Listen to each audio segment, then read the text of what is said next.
Oke, shalom dan selamat pagi saudara dalam Kristus. Semoga kita terus diberkati oleh Tuhan Yesus, penyelamat kita.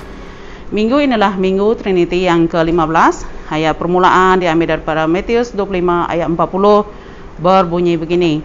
Raja itu berkata, "Ketahuilah, manakala kamu melakukan perkara itu untuk salah seorang daripada saudaraku, walaupun dia yang dihina, kamu telah melakukannya untukku." Demikianlah firman Tuhan.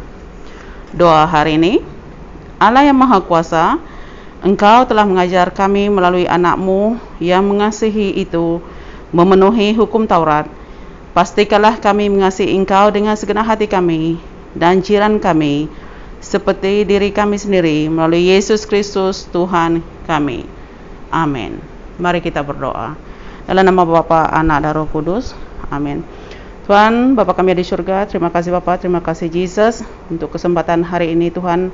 Kami dapat melakukan sekali lagi Tuhan, meneruskan kebaktian online, dan Kau berkati setiap aktiviti kami Tuhan dari awal sehingga akhir, di mana anak-anak-Mu mengambil bahagian dari pembacaan Alkitab, pujian penyembahan maupun firman yang akan disampaikan Padre kami sebentar lagi Tuhan Yesus.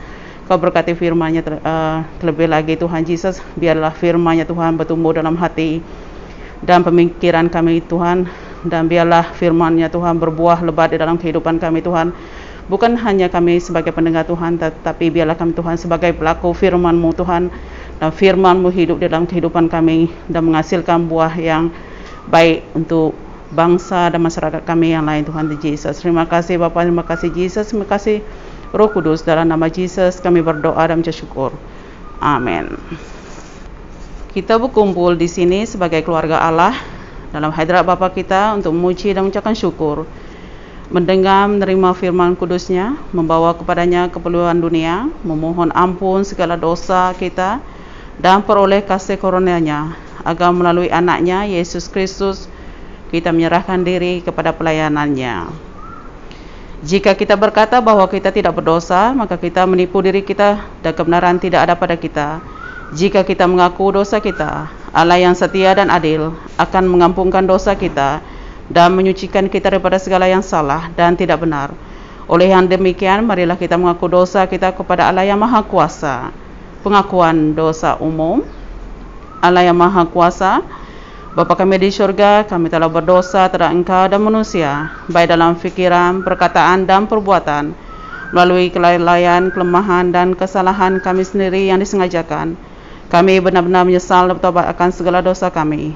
Oleh sebab anak-Mu Yesus Kristus mati untuk kami, ampunkanlah segala dosa kami yang lepas, dan semoga kami melayani Engkau dalam kehidupan yang baru, demi kemuliaan nama-Mu. Amin. Pengampunan dosa. Allah yang Maha Kuasa, yang mengampuni mereka yang benar-benar bertobat, mengasihani kamu, mengampuni dan membebaskan kamu daripada segala dosa kamu, menetapkan dan menguatkan kamu dalam segala kebaikan serta melihara kamu dalam kehidupan kekal. Melalui Yesus Kristus Tuhan kita. Amin. Ya Tuhan, bukakan bibir kami, dan kami akan mengisytiharkan pujian-Mu. Marilah kita menyembah Tuhan. Segala pujian kepada nama-Nya, kemuliaan kepada Bapa dan kepada Anak dan kepada Roh Kudus, seperti pada awal, sekarang dan selama-lamanya. Amin. Kemuliaan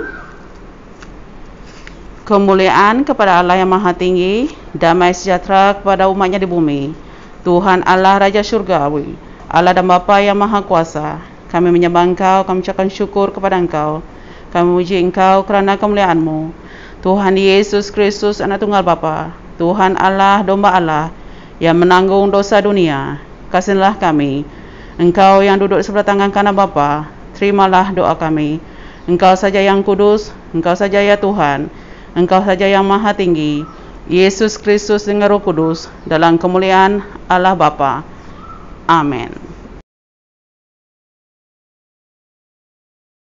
Shalom, menjadi dalam Kristus. Terima kasih Tuhan, sudah memberi peluang ke kami pagi itu Tuhan, boleh memesahi kenamanuan Tuhan, lalu memberi sampai ngapuji itu Tuhan.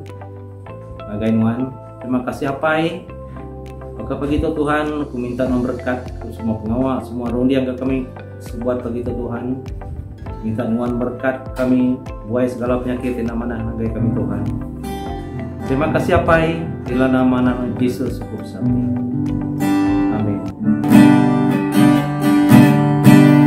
Di sisiku panganku di meruan,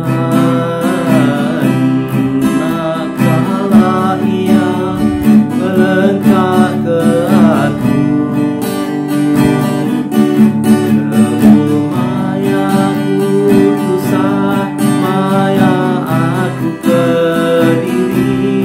Ia selalu bergulai ngawatku. Nama ya Yesus, nama ya Yesus, nama Yesus di merinang hatiku. Oh, oh, oh, oh. Nama ya Yesus, nama ya Yesus, nama Yesus di merinang hatiku. Di sisiku panganku di meruan, nakala ia meninggal ke aku. Tebuh maya diutusan, maya aku berdiri. Ia selalu bergulai ngawatku. Nama ya Yesus, nama ya Yesus, nama Yesus di merinang hatiku. Oh, oh, oh, oh. Nama ya Yesus, nama ya Yesus, nama Yesus di merinang hatiku.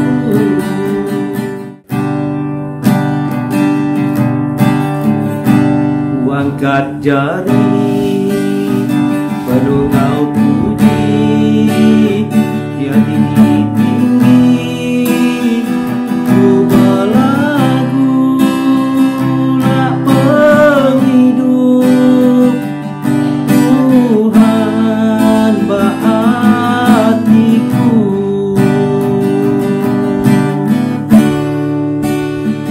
Ku angkat jari, penuh kau puji, dia tinggi-tinggi. Aku berlagu, lah penghidup. Tuhan bahatiku.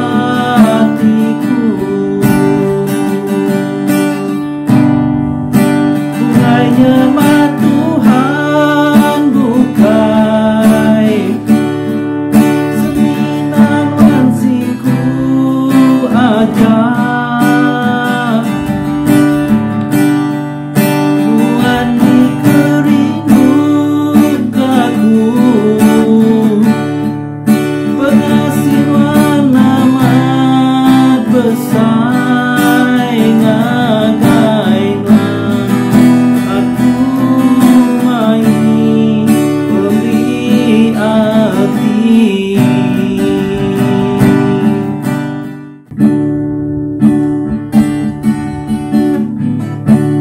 Ku nyembah nuan Tuhan, Engkau penghabis hati.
pengelantang, hidup dalam dunia penguji.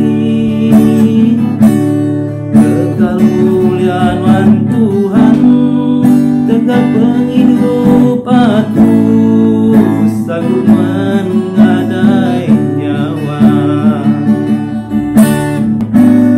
Kekal kemuliaan, tegak penghidup aku, sanggup menggadai nyawa.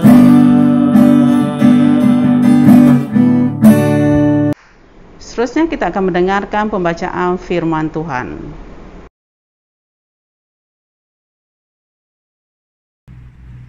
Shalom, bacaan diambil daripada Yesaya 50 ayat 4 hingga 9. Yesaya 50 ayat 4 hingga 9.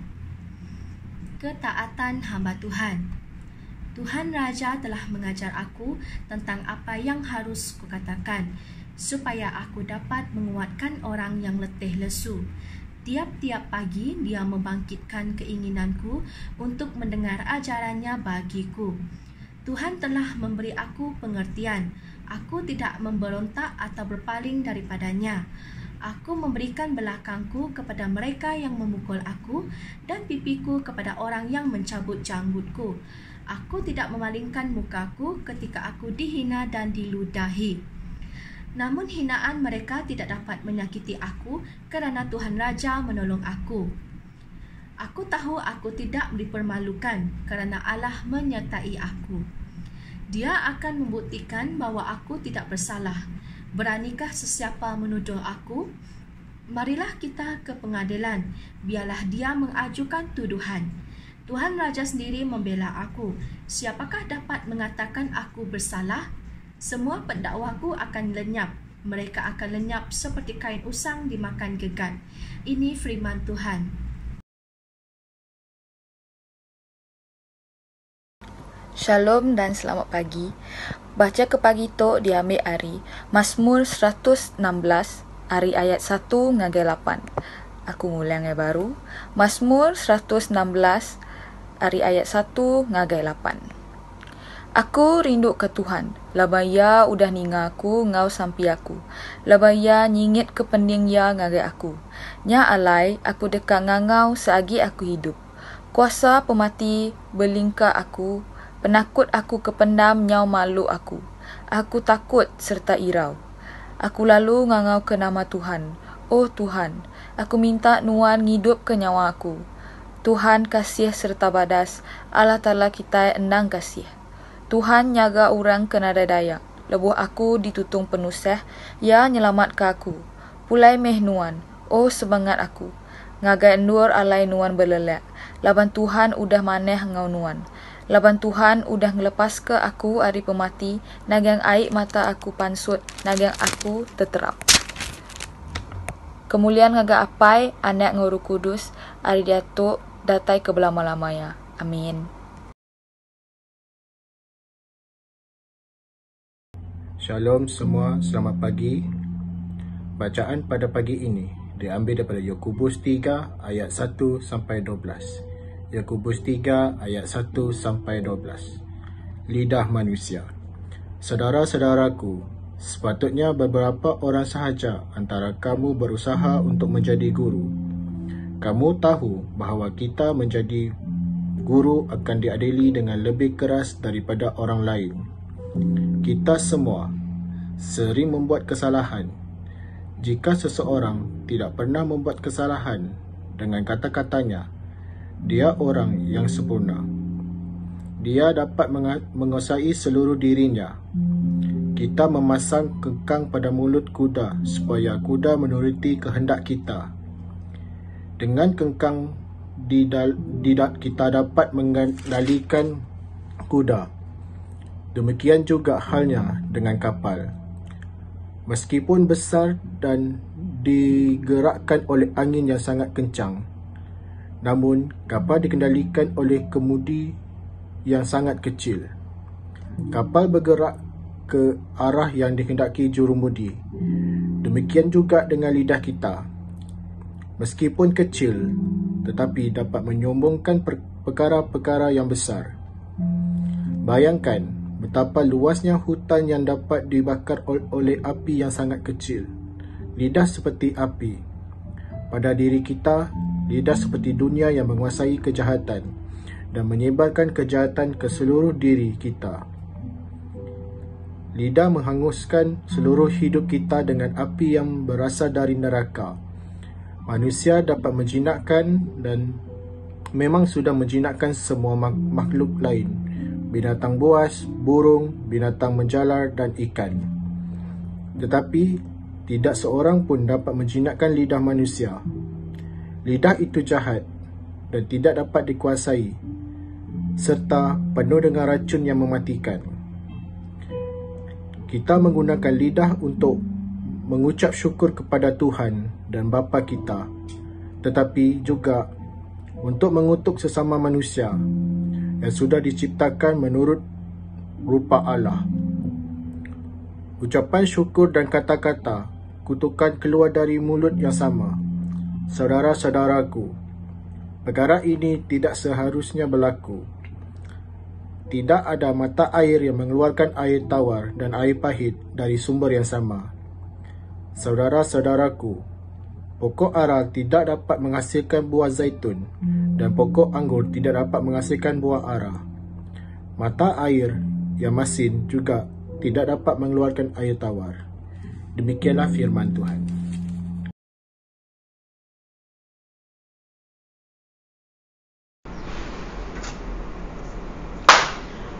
Bacaan Injil pada hari ini diambil daripada Injil Markus bagi 8 ayat 27 hingga habis.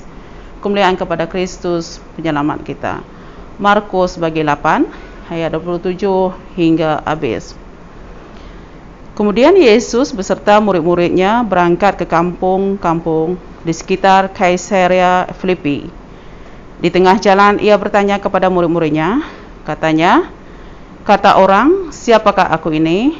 Jawab mereka, "Ada yang mengatakan Yohanes Pembaptis, ada juga yang mengatakan Elia, ada pula yang mengatakan seorang dari para nabi."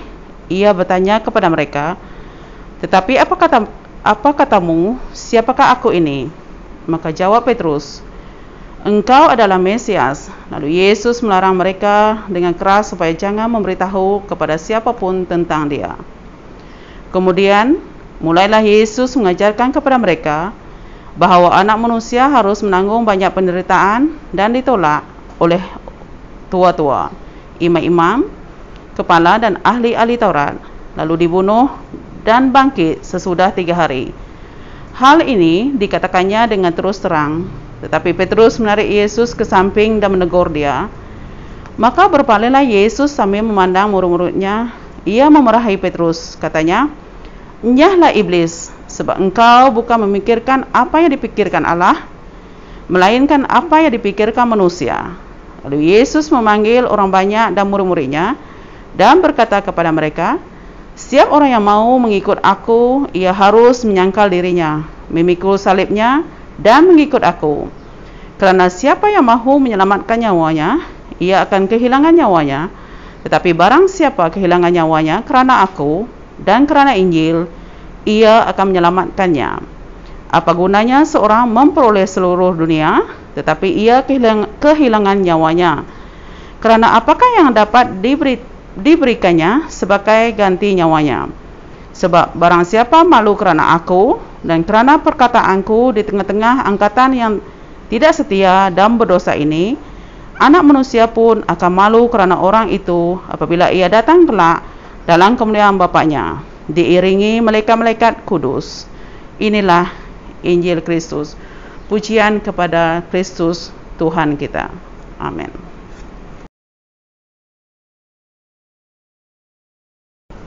Salam, selamat pagi dan selamat datang ke kebaktian online kita pada minggu ini, iaitu minggu ke-15 dalam musim Trinity. Dan pagi ini Pastor akan kongsi firman Tuhan daripada Injil Markus yang telah kita baca tadi, tapi Pastor akan kongsi daripada ayat 22 hingga ke ayat 30 saja. Okay?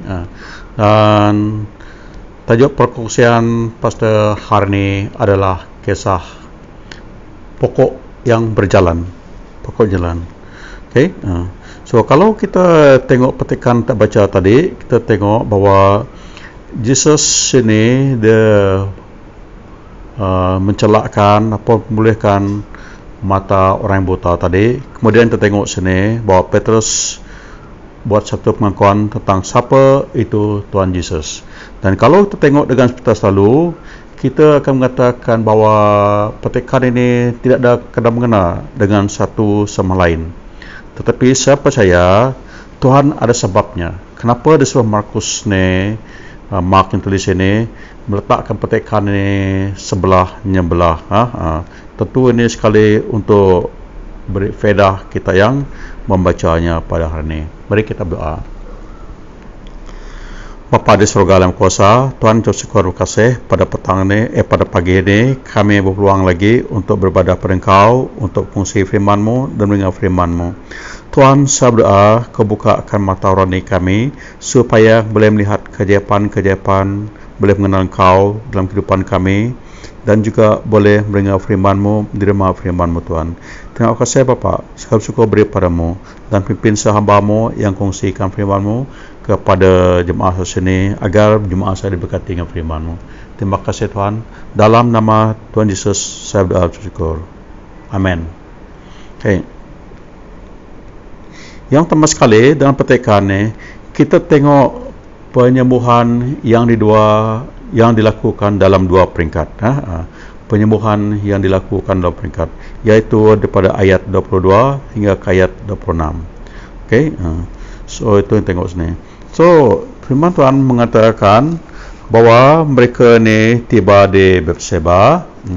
Lalu beberapa orang membawa seorang yang buta kepada Tuhan Yesus, dari Tuhan Yesus, dan dia ingin Tuhan Yesus mohon pada Yesus untuk meletakkan menyembuhkan orang itu.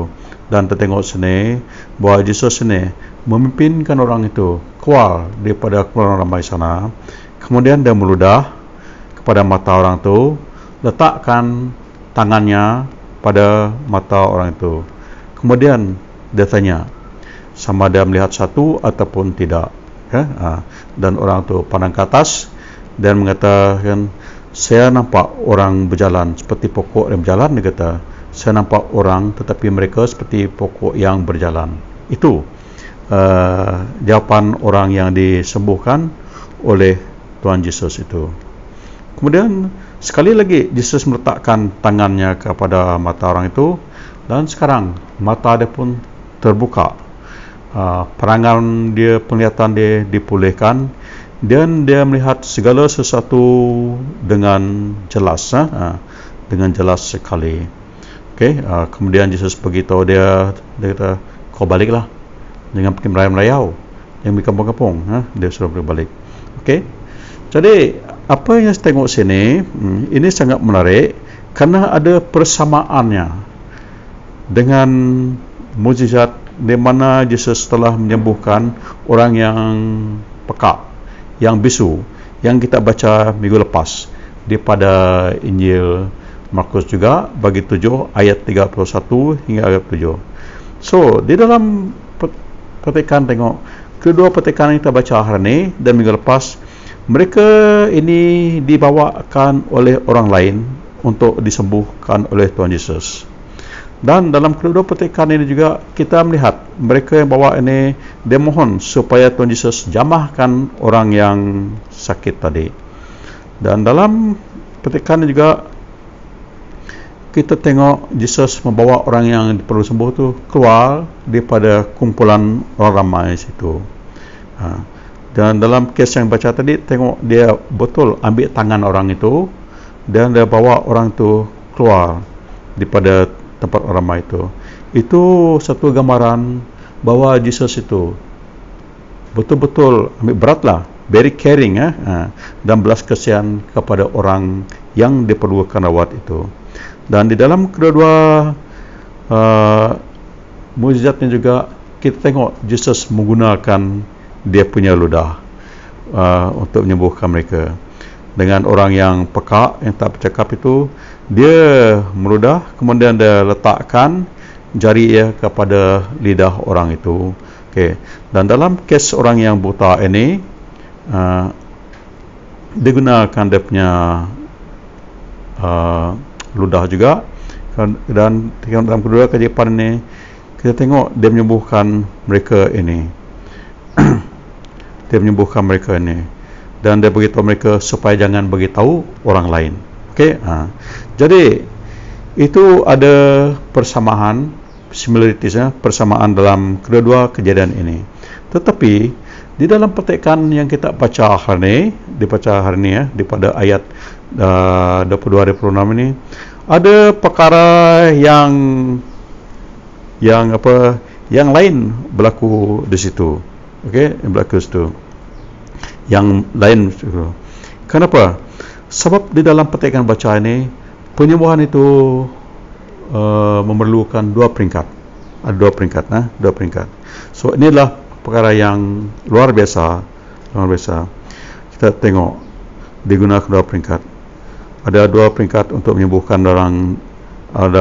dalam peti baca. Dan untuk umat kamu, ikut apa yang saya baca di dalam semua Injil ini saja mukjizat ini dilakukan dengan dua peringkat, okey, dalam yang kita bacakan. Sebab di dalam Injil yang lain, Yesus menyembuhkan orang dengan serta-merta dan dia komplit. Okey, Yesus hanya bercakap saja dan orang itu disembuhkan.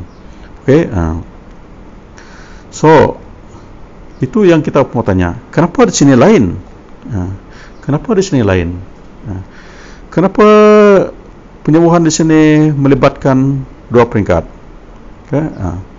Apakah Yesus tidak boleh menyembuhkan sekali saja? Saya fikir tidak mungkin, tidak sebabnya. Itu tidak mungkin. Saya fikir, apakah Yesus ini sudah penat, sudah melayan? Saya fikir tidak juga. Apakah Yesus ini hari ini saya off, jadi saya sembuh buat sekali? Tidak. Saya tidak fikir itu. Jadi, tapi saya percaya, kenapa Yesus melakukan macam tu? Ada sebabnya lah. Kenapa Yesus melakukan? Sebab dia, saya percaya, Yesus mau suruh tengok ini. Sebab mukjizat itu bukan sekadar mukjizat saja. Ini juga satu pelajaran yang Yesus mau suruh kita tengok, kan? Dia tengok, mau suruh kita tengok dan suruh kita perhatikan lah. Okey, so seperti mana kalau kita tengok mukjizat-mukjizat yang dilakukan oleh Yesus di Injil-Injil yang lain ataupun di kejadian lain, kita tengok Yesus selalu bercakap saja. Dia kata, angkatlah tilammu berjalan, orang tu angkat. Dia kata, bangunlah, orang tu bangun, dia tu sembuh. Ataupun dia kata, imanmu telah menyembuhkan kau. Itu yang Yesus selalu cakapkan. Tetapi kita tengok sini, dia tidak ada bagi perintah, dia tidak bagi komand, dan dia tidak juga beri apa pengisytiharan ataupun pengumuman sini. Okay? Sebaliknya, Yesus ini tanya soalan. Dia tanya, dapatkah kamu melihat sesuatu? Itu yang dia tanya orang tu. Kalau kau perhatikan mukjizat yang lain, Yesus tidak ada tanya soalan itu. Dia bagi perintah, dia bagi announcement, pengumuman. Tapi di sini dia tanya soalan. Dapatkah kamu lihat sesuatu? Itu yang dia tanya itu. Okey, so saya percaya ada sebabnya Yesus lakukan ni. Ini orang kata highly significant. So bukan artinya sini, bukan arti Mark sini menunjukkan bahawa mukjizat yang dilakukan oleh Tuhan Yesus itu gagal tau. Kemudian dia akan buat peringkat, tidak. Tapi sekali begitu kamu tadi, Mark record kali ini, apa yang Yesus lakukan ini, kenapa? Bahawa dia mau suruh kita belajar satu lah. Dan berarti kata lain, dia tanya soalan itu, jelas sini, bahawa Yesus mau melakukan mukjizat itu pada peringkat yang kedua. So, dengan tanya soalan tu kepada orang tu tadi, Yesus ini buat jelas bahawa kepada orang yang menyaksikan itu tadi, dia apa yang dia buat itu, dia tidak lakukan sekali saja, tapi 2 kali. Jadi saya tengok sini, saya tertarik dengan kata-kata jawapan orang tadi. Apabila saya tanya dia, apa kamu melihat sesuatu? Apa dia jawab? Dia kata ini, jawab dia, saya nampak orang tetapi mereka seperti pokok yang berjalan-jalan. Itu jawapannya. So pokok jalan-jalan. Mungkin saudara ada tengok cerita TV lah. Cerita TV yang bertajuk Lord of the Rings. Itu cerita tu. Saya tidak tengok, tapi di situ kamu tengoklah, ada orang macam pokok boleh berjalan-jalan, jalan-jalan, yang dipanggilkan ENT, N. Okey, tapi apa yang berlaku sini itu bukan berlaku di cerita TV, bukan berlaku. Ini sebegitu kamu disembelihkan pengertian orang ini, kan? Tetapi dekat ini dia punya perangan tu masih kabur lagi. Jadi dia lihat, tetapi dia tengok orang berjalan seperti pokok yang berjalan. Okay. Dia tidak begitu detail pada kita. Tapi daripada jawapan orang ini tadi, saya dapati bahawa orang ini, saya tidak silap lah, dia ini bukan dilahirkan buta. Dia dilahirkan buta. Sampai kata dia lihat orang jalan di pokok. Bukan. So dia bukan lahir pada buta. Mungkin dalam kehidupan dia ni, dalam umur berapa tahun dia telah buta lah, buta. Tapi bukan dia lahirkan buta. Okey, so menunjukkan ini orang ini dia kenal, dia boleh bayangkan macam mana keadaan pokok-pokok tu. Okey, so Jesus tanya dia, apa yang kamu lihat? Ada melihat satu? Dia jawab, saya nampak orang tetapi mereka seperti pokok yang berjalan-jalan, dia kata. Okey, berjalan. So itu adalah satu keajaiban juga, mukjizat telah berlaku. Sebab sebelum itu dia tidak nampak apa, tapi sekarang dia sudah melihat apa. Jadi kita tanya diri kita lah, kalau kita meludah kepada mata orang yang buta itu, boleh tak kita memulihkan sebagian dari penglihatan dia atau lihat? Saya percaya tidak lah. Saya fikir tidak. Tetapi kita tengok Yesus, dia tidak berhenti situ saja. Dia tidak berhenti situ. Apabila dia bercakap itu, Yesus meletakkan tangannya kepada mata orang itu. Letak. Saya percaya Yesus letak kedua tangannya, sebelah kiri, sebelah kanan kepada mata orang itu. Okey. So dengan itu tadi kita tengok Yesus telah membukakan penglihatan orang itu, kan? Itu. Dan firman Tuhan mengatakan dia boleh melihat dengan jelas. Kemudian dia suruh dia balik ke rumah dia. Dia tidak suruh dia balik ke kampung-kampung sana. Okey, itu dikata dalam ayat 5. Dalam ayat 5 tu. Okey.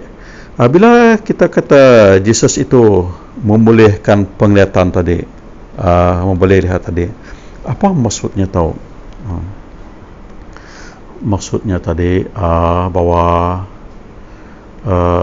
bagi saya lah, menunjukkan orang itu boleh lihat, dan dia bukan boleh lihat saja, tetapi dia boleh melihat dengan jelas.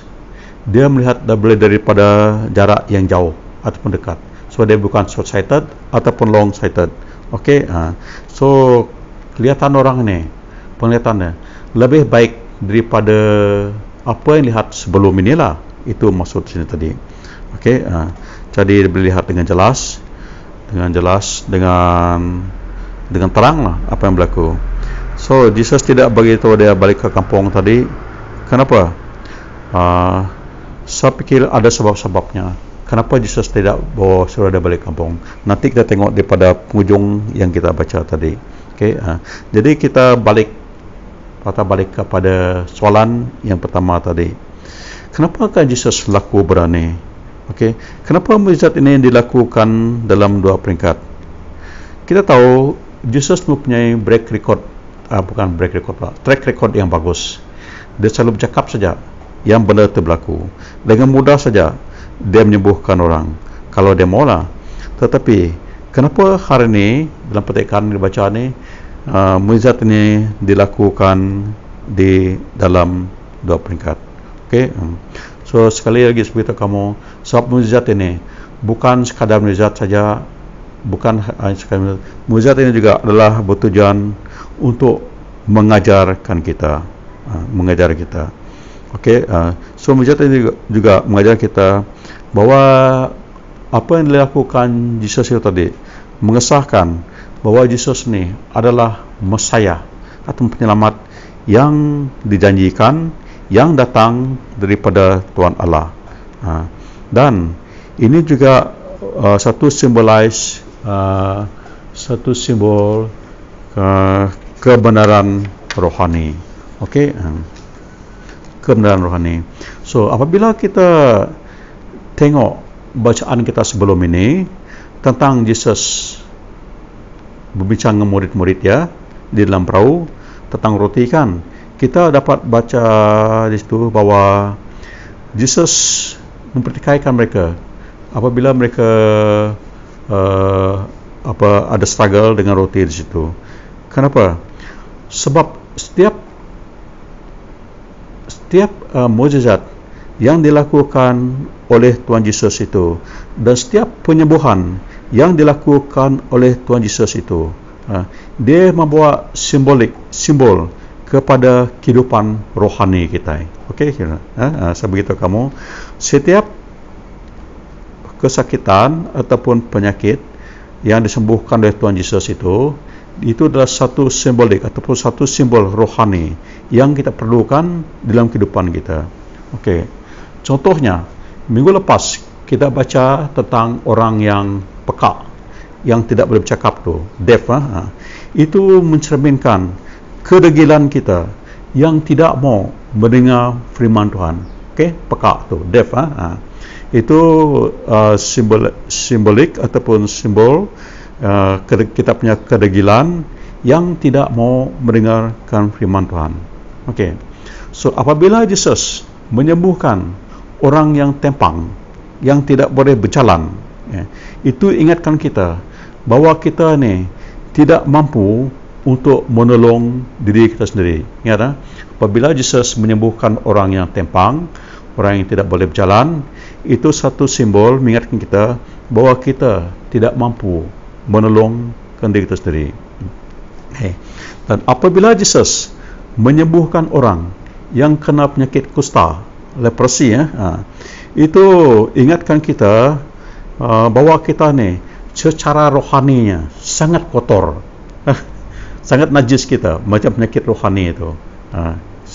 Secara rohani sangat kotor dan kita tidak layak untuk berdiri di depan Tuhan, dan kita memerlukan pengampunan daripada Tuhan, sebab kita ni najis ataupun kotor secara rohani. Okay?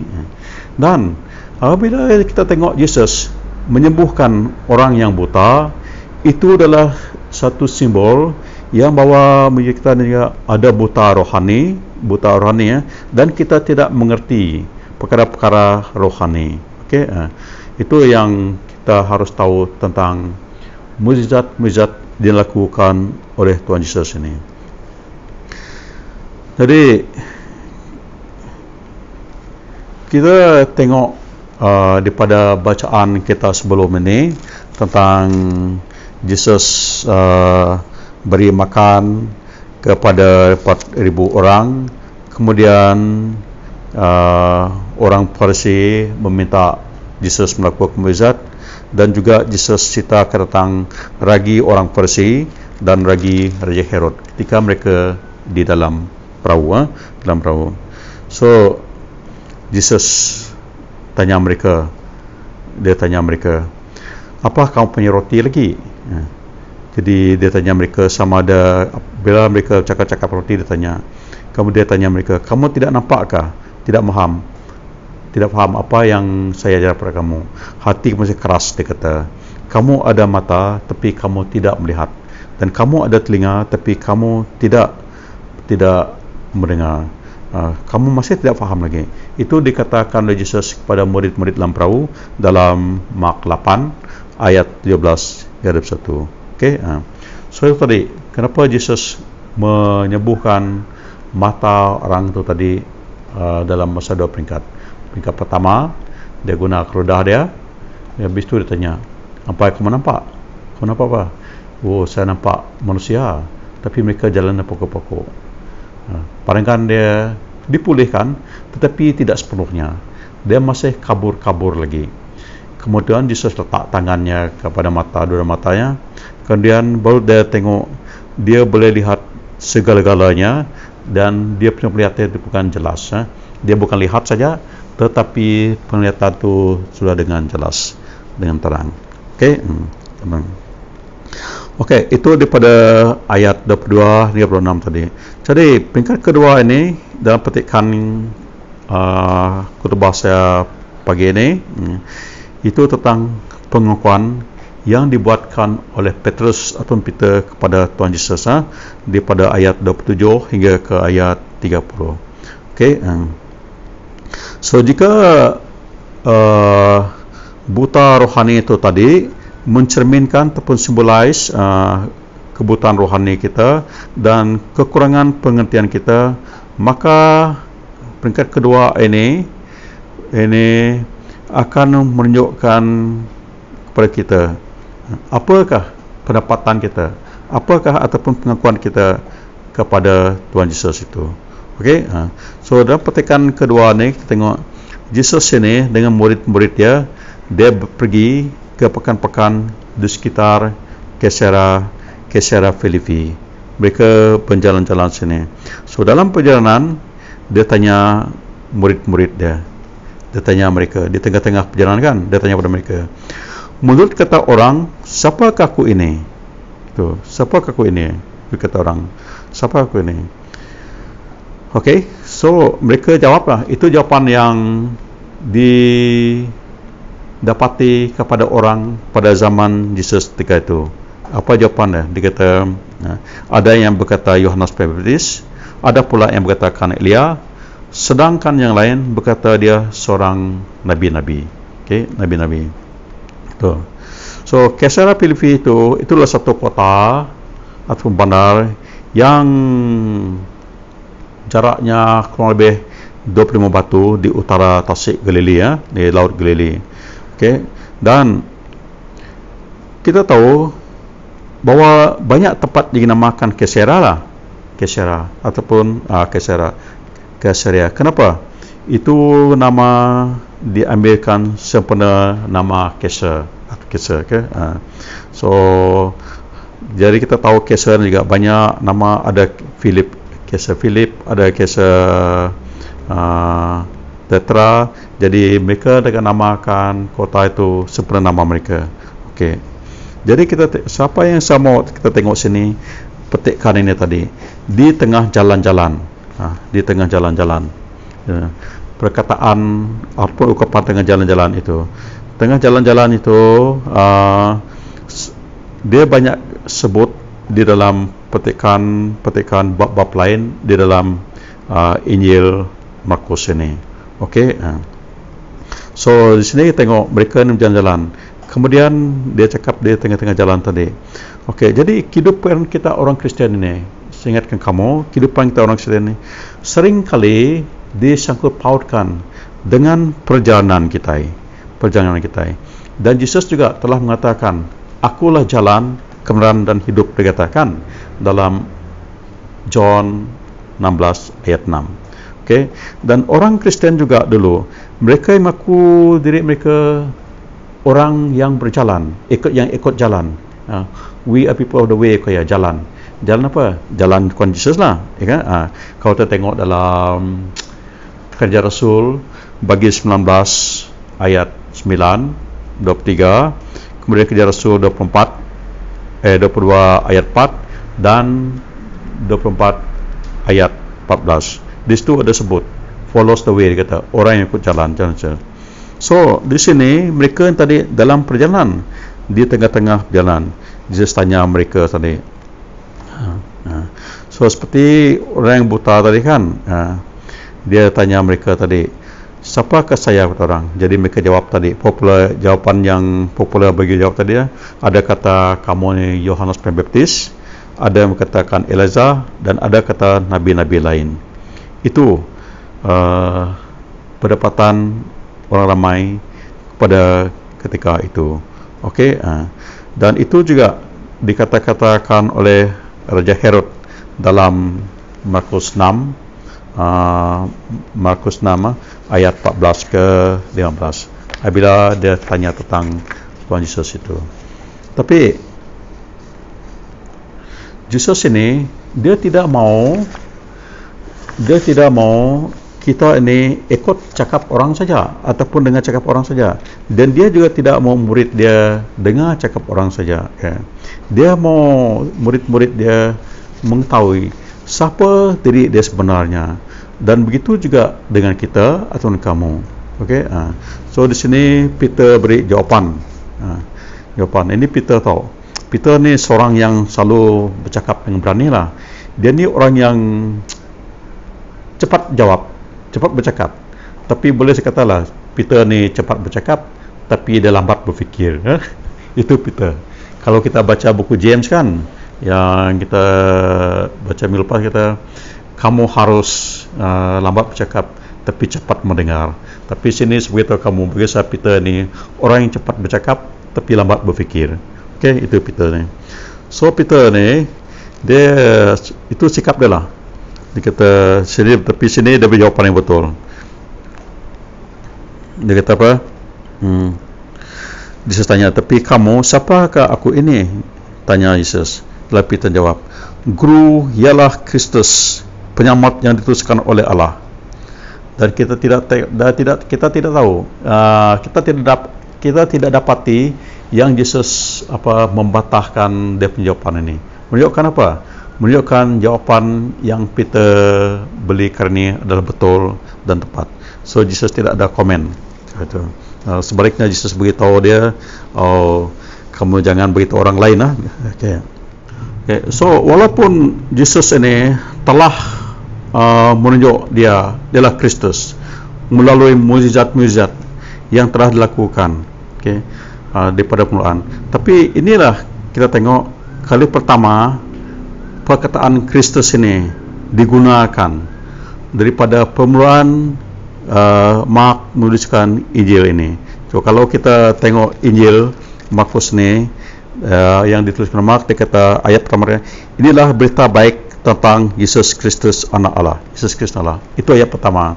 So tadi walaupun Yesus ni telah menunjukkan dia ni Kristus melalui mukjizat-mukjizat yang dilakukan, inilah sebenarnya kali pertama kita tengok perkataan Kristus ini timbul di dalam Injil Markus ini. So setiap perkara yang pengakuan yang dilakukan sini, mukjizat ini menunjukkan fokus bahawa Yesus itu adalah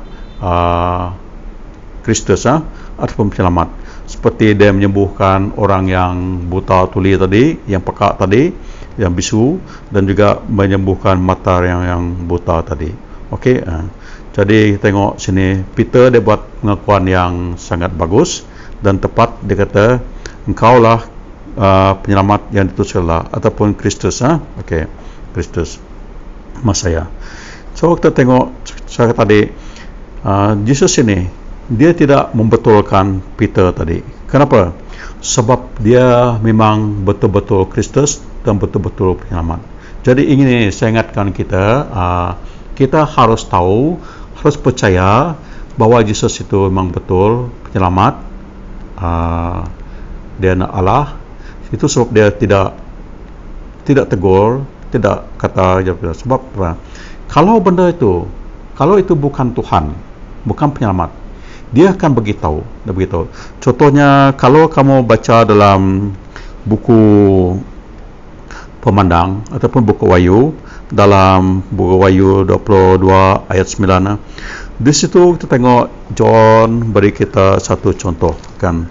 Bila John itu sudah bersungkur mau menyembahkan malaikat itu, apa jawab malaikat? Jawab kata, jangan sembah saya, jangan lakukan itu, sebab saya sama seperti kamu juga, saya bukan Tuhan. Jadi ini apabila saya baca ni lagi, saya ingat kadang-kadang orang beritahu kamu, mana ada dalam Injil Yesus suruh kamu sembah dia tidak cakap itulah. Tetapi kalau kita menelitikan dengan jelas, Di situ kita tengok Yesus itu yang berhak disembah dan dia adalah penyelamat. Saya ingat ada kata-kata yang diucapkan oleh itu orang yang bernama Zakir Naik. Dia kata, "Where in the Bible did Jesus ask we to worship him?" Dia cakap menunjukkan Kristus. Tidak ada. Yesus tidak, ialah Yesus tidak kata, "I am Son of God, you have worship me." Sayalah Kristus, Mesias. Tidak. Tetapi daripada perbuatan ini, daripada apa yang lakukan oleh Peter tadi, dan Yesus pun tidak terima apa jawapan dia tadi, menunjukkan dia adalah penyelamat dan anak Tuhan yang sah lah. Okay? Anak Tuhan yang sah. Okay. So, apakah yang kita belajar sini? So, Jesus ini tahu bahawa dia ni memang Kristus atau penyelamat, dan hanya waktu saja. Dia belum cukup, orang kata belum masalah untuk dia proklamkan kepada dunia ataupun orang ramai tadi. Okey, tapi dia memang penyelamat, tetapi dia bukan penyelamat seperti penyelamat politik dan sebagainya. Dia sebagai penyelamat untuk menyelamatkan kita, untuk melepaskan kita daripada dosa kita, itulah Tuhan Yesus. Jadi kita pergi ke soalan ataupun yang saya cakap mula-mula tadi. So, apakah ada sangkut pautnya pengakuan Peter ini yang Yesus ini ada Kristus, dan juga dengan penyembuhan yang dilakukan oleh Yesus kepada orang yang buta ini tadi, maksud dua peringkat ini? Apakah sangkut pautnya sini? Apa connection di sini? Okay? Kenapa?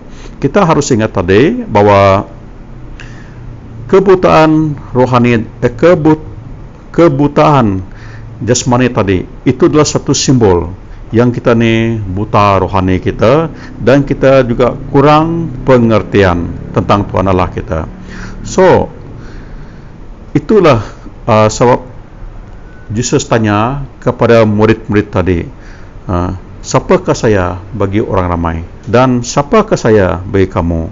Di sini sebab Yesus mau mereka ni supaya mereka betul-betul kenal dia, boleh melihat dia dengan jelas, boleh lihat dia dengan jelas siapa itu Yesus sebenarnya. Dan itu adalah perkara yang sangat penting. Mereka tahu bahawa Yesus ini mempunyai kuasa, mempunyai authority. Dia mempunyai kuasa untuk melakukan mukjizat-mukjizat. Dia tahu bahawa dia ini melakukan sesuatu yang dilakukan oleh Tuhan Allah. Mereka juga ingin mengatakan bahawa dia adalah seorang nabi, mungkin nabi seperti Elijah dan juga seperti itu Moses dan sebagainya. Tapi mereka tidak tahu bahawa Yesus ini adalah Kristus ataupun Mesias yang sebenarnya. Okey, so mereka lihat Yesus ini dengan samar-samar saja, seperti mana orang buta tadi. Dia lihat manusia, tetapi dia tengok manusia itu berjalan seperti pokok-pokok saja. Dia tengok samar-samar saja. Jadi kita tidak mau lihatlah, kita tidak mau lihat Yesus itu dengan mata yang samar-samar saja. Kita sebagai orang Kristen harus boleh melihat Yesus itu dengan jelas, dengan jelas. Dan kita juga tidak boleh jadi orang buta, bergil, tidak mau dengar firman-Nya. Kita harus sentiasa bersedia untuk mendengarkan firman Tuhan Yesus itu dan menerimanya. Sebab iman itu datang melalui pendengaran. Jadi kalau kita tidak dengar, macam mana iman kita boleh datang, boleh bertumbuh? Tidak. Jadi itu maksudnya tadi, simbol-simbol sakit. So apabila Yesus tanya murid-muridnya tadi, siapakah aku ini? Menurut kamu siapakah aku ini? Yesus itu dia mau suruh kita jawab di mana Peter terjawab tadi, kamu adalah penyelamat, ataupun Mesias yang diutuskan oleh Allah. Yesus menjawab tentang itu. Okey, supaya apa? Kita boleh kenal siapa itu Yesus sebenarnya. Jadi kalau kita tengok dalam Injil Matthew kan, Matthew dia beri kita jawapan yang penuh. dalam Injil Matius tanya, ya. Dia kata, kamu adalah Kristus, anak Allah yang hidup, dia kata. Okey, anak Allah yang hidup. Itu dalam Injil Matius, Injil Matius. Okey. Jadi kita harus mempunyai pengakuan yang sejelas-jelasnya, dan kita harus mengerti, faham siapa Tuhan Yesus tadi. Okay? Dan kita tadi seperti orang yang buta tadi kan, kita perlu Yesus untuk menyentuhkan mata kita, menyentuhkan dilah kita, supaya kita boleh buat pengakuan dengan Tuhan Yesus. Minta Yesus jamah ke telinga kita supaya kita boleh mendengar firman Tuhan Yesus, dan suruh Tuhan Yesus jamahkan, negukkan mata kita supaya kita boleh melihat dengan jelas siapa itu Tuhan Yesus. Okey. So saya percaya itulah sebabnya tadi kenapa Tuhan dengan Roh Kudusnya suruh Markus menuliskan petikan ini tadi sebelah menyebelah. Pertama sekali tentang Yesus menyembuhkan mata buta tadi dalam 2 peringkat, kemudian tentang pengakuan Peter tentang siapa itu Yesusnya. Yesus. Jadi kalau kita tengok selalu saja, kita boleh kata tidak ada kena mengena, tidak ada sangkut paut petikan yang kita baca ini. Tapi saya percaya kalau kita meneliti dengan dalam, itulah sebabnya diletakkan sebelah tadi. Okey. So satu perkara yang sangat penting untuk kita sebagai orang Kristen ialah siapakah Yesus dalam kehidupan kita. So jika dia seorang guru yang baik saja, saya percaya dalam dunia ini pun banyak guru yang baik. Kita pun salah kata, oh dia guru yang baik, cikgu itu baik dan sebagainya. Okey. Dan kalau kita kata dia nabi, banyak juga orang pernah jadi nabi dalam dunia ini, dan banyak-banyak nabi yang menyesatkan orang lah. Tapi Yesus bukan setakat itu saja. Okay? So jika dia seorang yang baik saja, manusia baik, kita boleh dismissnya lah, tidak apa-apa dengan dia. Sebab kita tahu dalam dunia pun banyak manusia yang kita anggap baik. Okay? Tetapi kalau Yesus itu penyelamat ataupun Kristus, anak Allah yang hidup, saya minta kamu supaya kamu harus ambil serius dengan Tuhan Yesus ini. Sebab benda ini sangat penting. Okay? So kita tanya diri kita pada petang ini, pada hari ini, siapakah Yesus pada kehidupan kamu, pada kamu? So kalau dia betul-betul sekali tadi dia adalah penyelamat ataupun Kristus, anak Allah yang hidup, kamu harus berurusan dengan baik dengan dia. Jangan kau main dengan dia. Amin. So benda itu sangat penting. Mari kita berdoa. Bapa di surga dalam kuasa, Tuhan ucap syukur dan kasih Tuhan di atas petikan yang Kau beri pada kami hari ini. So hari ini Tuhan, kami mengetahui bahwa semua penyakit-penyakit yang kesembuh dalam kehidupan kami, yang kami baca dalam Injil-Mu Tuhan, selamat Tuhan, ada artinya secara rohaninya dalam kehidupan kami Tuhan. Di Tuhan saya berdoa supaya Kau sentiasa bukakan telinga rohani kami, supaya kami rajin mendengarkan firman-Mu. Buangkan fikiran yang degil pada kami Tuhan, supaya kami ada waktu mendengar firman-Mu. Dan Tuhan saya berdoa supaya Kau ubahkan hati kami yang keras jadi hati yang lembut seperti tanah subur, supaya firman boleh bertumbuh dalam hati kami. Terima kasih Tuhan. Kau ingat kami juga supaya kami sentiasa menyucikan diri kami, supaya kami boleh menerima pengampunan daripada Engkau Tuhan. Sebab kami ini mempunyai penyakit seperti penyakit kusta yang menajis kami, membuat kami tidak layak tinggal di hadirat-Mu. Tapi Tuhan, apabila kami datang kepadamu dengan pertobatan, kami percaya Kau akan menyuci kami. Terima kasih Tuhan. Kami hari ini juga telah mengetahui bahwa kami ini kadang-kadang ada mata tetapi buta rohani, dan lebih buta, susah, lebih sakit daripada buta jasmani Tuhan. Di Tuhan saya berdoa bukakan mata rohani kami supaya kembali melihat keajaiban-keajaiban yang boleh mengenal Kau dengan sejarah jelasnya Tuhan. Terima kasih Bapa, sekali syukur beri kamu. Dan yang penting Tuhan, biar kami sentiasa mengetahui dan mengakui bahwa Engkau adalah Yesus, anak Allah yang hidup, yang jadi penyelamat kami. Berikan kami semangat ini Tuhan, supaya kami tidak malu mengaku Engkau, sama ada di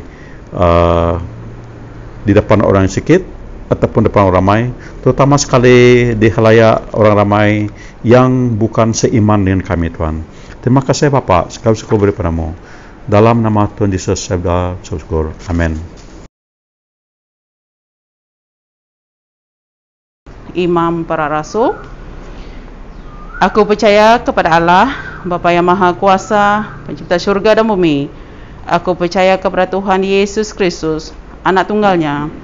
Dia dilahirkan oleh anak darah Maria dengan kuasa Roh Kudus. Dia menderita di bawah pemerintahan Pontius Pilatus, disalibkan, mati dan dikebumikan. Dia turun antara orang yang mati. Pada hari yang ketiga, dia bangkit, dia naik ke surga dan duduk sebelah tangan kanan Bapa. Dia akan kembali menghakimi baik orang yang masih hidup maupun yang sudah mati. Aku percaya kepada Roh Kudus, Gereja Katolik yang kudus, persaudaraan orang-orang yang soleh, pengampunan dosa, kebangkitan orang mati, dan kehidupan yang kekal. Amin. Shalom Elohim, selamat pagi. Kita bersyukur dan terima kasih karena kita mampu berkumpul sekali lagi melalui kebaktian online kita ini. Haleluya, mari kita tundukkan kepala kita serahkan hati kita untuk Tuhan Yesus. Haleluya Tuhan, terima kasih Bapa, terima kasih Yesus. Kami sangat bersyukur ya Tuhan akan hari nafas dan hidup yang baru yang telah Engkau berkati untuk kami hari ini ya Tuhan. Dan biarlah ya Tuhan kami memulakan hari kami ya Tuhan dengan membawa hadirat-Mu, dengan membawa Roh Kudus semua ya Tuhan, untuk beserta dengan kami kemana saja kami berada ya Tuhan, agar kami dilindungi ya Tuhan daripada setiap yang tidak diingini ya Tuhan. Haleluya Tuhan, kami ingin berdoa untuk gereja kami ya Tuhan. Walaupun waktu pandemi ini ya Tuhan kami tidak dapat berkumpul di rumah-Mu ya Tuhan, tapi biarlah jemaat-jemaat-Mu ya Tuhan senantiasa mempunyai kerinduan untuk memuji muliakan nama-Mu, senantiasa mempunyai kerinduan untuk mengenal-Mu lebih dalam lagi, senantiasa mempunyai kerinduan untuk mengetahui-Mu lebih dalam lagi ya Tuhan. Haleluya Tuhan, Kau juga berkatilah Pastor Doding dan Pastor Ben kami ya Tuhan, yang mengiring kami, yang memimpin kami ya Tuhan dalam pemujian, dalam penyembahan, dalam firman-Mu ya Tuhan. Engkau berikan kekuatan di saat mereka lemah, Engkau berikan mereka kesehatan di saat mereka sakit, Engkau berikan mereka penghiburan di saat mereka letih ya Tuhan. Biarlah ya Tuhan mereka senantiasa diberikan kekuatan ya Tuhan, agar mereka mampu lebih bangkit lagi untuk membawa lebih ramai lagi jemaat-Mu yang tidak mengenal Engkau ya Tuhan, untuk lebih dekat kepada Engkau ya Tuhan. Haleluya Tuhan, kami juga ingin berdoa bagi mereka yang bekerja ya Tuhan, di mana saja mereka berada ya Tuhan. Biarlah hadirat Engkau ada senantiasa beserta dengan mereka ya Tuhan, memberikan mereka kekuatan di saat mereka lemah, memberikan mereka penghiburan di saat mereka letih ya Tuhan. Biarlah ya Tuhan setiap masalah yang mereka hadapi ya Tuhan, mereka membawa hadirat-Mu dan nama-Mu ya ke dalam setiap masalah yang mereka hadapi ya Tuhan. Dan biarlah ya Tuhan mereka mampu kuat ya Tuhan, dan mengandalkan kekuatan daripada-Mu ya Tuhan, untuk menempuh, untuk menghadapi setiap masalah itu ya Tuhan, beserta dengan Engkau ya Tuhan. Haleluya Tuhan, kami juga berdoa untuk bagi mereka yang bersekolah ya Tuhan, maupun melalui online ya Tuhan. Berikan mereka kekuatan ya Tuhan, agar mereka mampu belajar dengan lancar ya Tuhan, walaupun melalui online, walaupun mereka menghadapi kesulitan ya Tuhan. Biarlah hadirat Engkau ada beserta dengan mereka, membuka hati minda dan pikiran mereka ya Tuhan, agar mereka dapat lebih fokus ya Tuhan akan pelajaran yang mereka pelajari ya Tuhan. Dan Engkau berkatilah guru-guru yang mengajar mereka ya Tuhan, agar diberikan kekuatan ya Tuhan, supaya mereka mampu mengajar anak-anak murid mereka dengan baik, dengan penuh sabar ya Tuhan. Haleluya Tuhan, kami juga ingin berdoa bagi mereka yang sakit ya Tuhan. Ramai mereka yang sakit ya Tuhan, mana saja mereka berada ya Tuhan. Biarlah ya Tuhan dengan kuasa Roh Kudus-Mu ya Tuhan, Engkau turunkan kuasa kesembuhan. Biarlah Engkau campur ratakan di setiap penyakit di dalam badan mereka ya Tuhan. Biarlah ya Tuhan dengan tangan kuasa Engkau akan mengangkat setiap penyakit di dalam badan mereka dalam nama Yesus. Tiada yang mustahil ya Tuhan. Engkau berkati setiap makan minum mereka ya Tuhan, dan setiap makan minum itu dapat menjadi penawar dalam badan mereka ya Tuhan. Dan dengan tangan kuasa Engkau akan mengangkat setiap penyakit itu ya Tuhan dalam nama Yesus. Tiada yang mustahil, kami percaya ya Tuhan. Semua penyakit akan sembuh ya Tuhan, karena tiada lagi besar daripada kuasa Engkau ya Tuhan.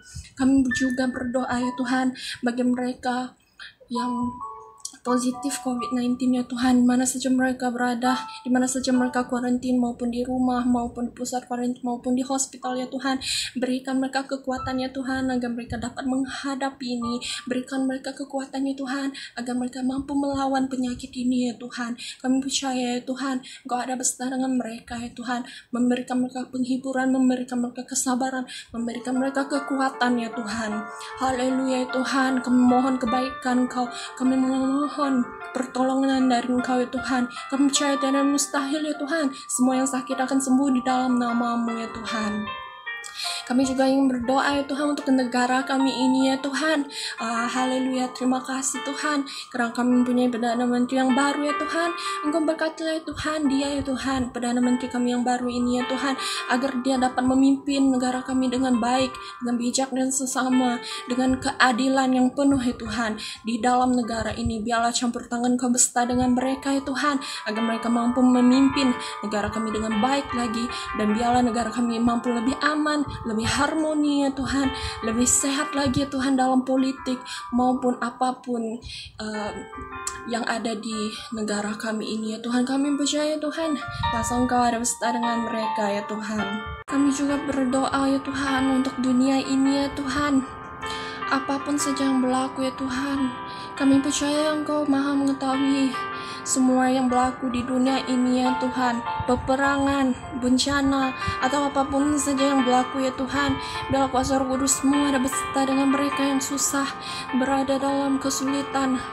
Berkati mereka ya Tuhan, berikan kekuatan dan penyembuhan, berikan juga mereka kekuatan dan juga penghiburan, agar mereka mampu menghalalui semua masalah yang berada dalam hidup mereka ya Tuhan. Haleluya Tuhan, kami juga ingin berdoa bagi mereka yang masih tidak mengenal Engkau ya Tuhan. Biarlah ya Tuhan, pada suatu hari nanti mereka mempunyai kerinduan untuk mengetahui-Mu lebih dalam lagi ya Tuhan, dan berkati setiap jemaat kami ya Tuhan, agar setiap apa yang kami lakukan mengikuti kehendak-Mu ya Tuhan. Agar kami setiap ingin mengucap syukur dan berterima kasih kepada-Mu ya Tuhan. Haleluya Tuhan, terima kasih Yesus. Kami percaya tiada yang mustahil dalam nama-Mu ya Tuhan. Terima kasih Tuhan, karena Engkau telah mendengar doa kami ini ya Tuhan, dan kami serahkan dan kami percaya Tuhan, Engkau akan bekerja di semua ini ya Tuhan. Terima kasih Yesus, terima kasih Bapa, dan kami serahkan semuanya ke dalam tangan yang kudus. Hanya melalui nama Yesus Kristus kami berdoa mengucap syukur. Amin. Tuhan berkati. Doa kesyukuran persembahan. Tuhan, Kau besar, berkuasa, mulia, indah dan agung, kerana segala-galanya di syurga dan bumi milik-Mu. Semuanya datang daripada-Mu, dan kami hanya melangkah kepada-Mu apa yang sememangnya milik-Mu. Kristus damai sejahtera kita, Dia telah bersatukan kita semula dengan Allah, menjadi satu tubuh melalui salib. Kita berjumpa dalam namanya dan berkongsi damai sejahtera-Nya. Damai sejahtera Tuhan sentiasa beserta kamu dan beserta kamu juga. Tuhan, kasihilah kami. Kristus, kasihilah kami. Tuhan, kasihilah kami. Marilah kita berdoa seperti yang diajar oleh penyelamat kita. Bapa kami di surga, kuduslah nama-Mu, datanglah kerajaan-Mu, kehendaklah dilaksanakan di bumi seperti di surga. Berilah kami pada hari ini makanan kami seharian, ampunkanlah dosa kami seperti kami mengampuni mereka yang berdosa terhadap kami. Janganlah bawa kami dalam pencobaan, tapi selamatkan kami daripada kejahatan.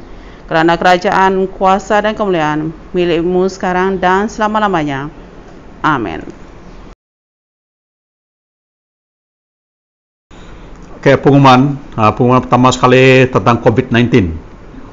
Tak habis Jadi kamu harus tahu bahwa kita ni masih dalam kawasan zon merah, red zone.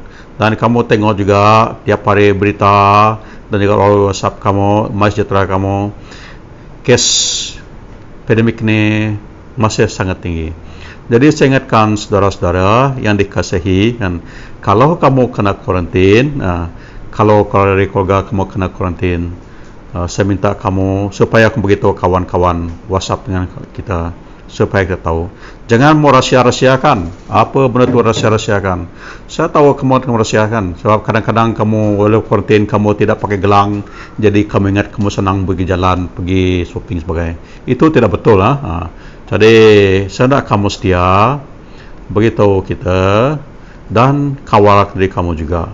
Dan kalau ada betul-betul memerlukan satu, kamu hubungi saya, Pastor Ben, ataupun kita punya pimpin-pimpin lain, dan kita akan coba bantu kamu dalam keperluan harian kamu. Yang pertika itu, bukan bantu oleh duit lah. Okay? Jadi ingat tu, kita kena sama-sama lah. Orang kata kita jaga kita. Tapi kalau kamu tidak mau jaga diri kamu, jaga kita, itu yang penyakit ini susah menghentikan. Okay. So tentang kesehatan kamu, selain daripada kamu pakai face mask itu, sanitize tangan kamu, itu bagus. Okay. Tapi untuk kita menjaga kesehatan kita, saya ingatkan kamu, ini bagi saya lah. Saya kalau saya ke rumah saya tidak pakai face mask tu lah. Kalau saya pergi exercise saya tidak pakai. Kalau saya naik kereta pun saya jarang pakai. Cuci tangan itu memang selalu cuci lah. Masuk kedai, sanitize, habis itu nak makan cuci tangan tu. Tapi selain itu untuk jaga kesihatan kamu, membenarkan imuniti kamu, saya minta kita jaga makanan kamu juga. Makanan yang sihat. Apabila kita makanan sihat, tidak semestinya makanan tu sedap. Order restoran saja, tidak. Makanan tu mau seimbang. Okay? Dulu kan beberapa minggu lepas kita makan tentang makanan yang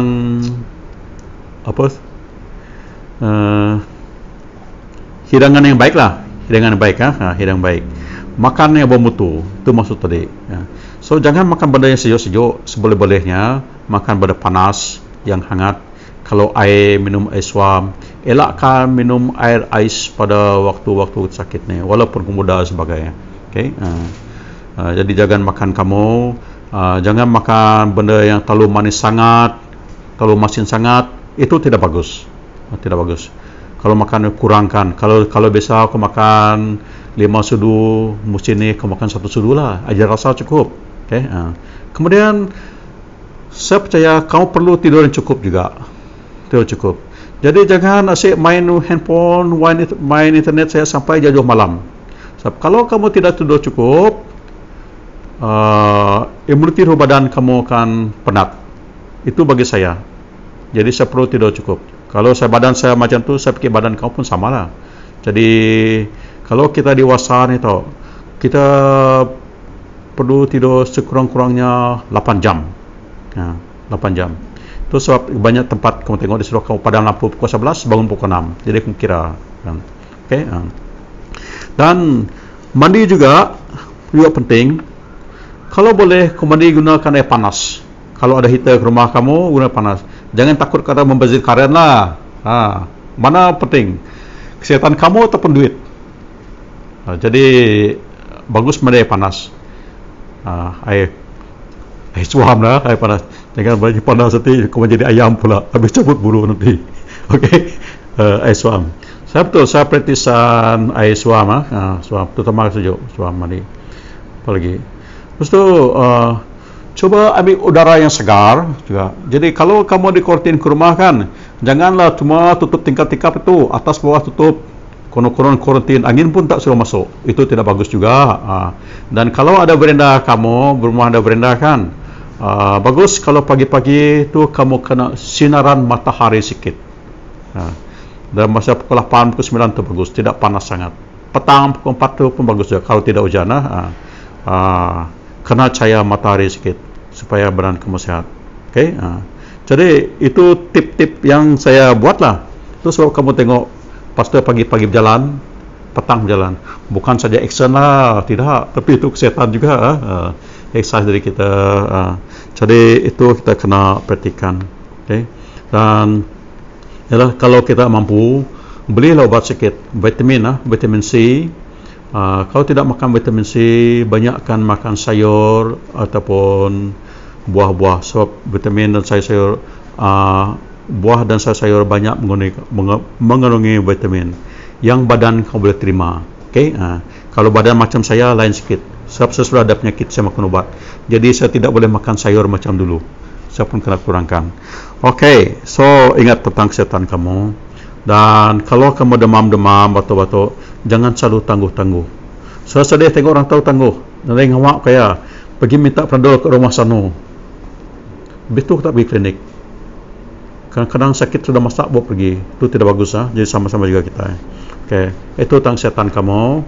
Dan satu juga untuk kita mengelakkan penyakit ini, kita hentikan dulu kita punya fellowship ni yang ingin bergaul ni untuk berbincang-bincang rapat-rapat.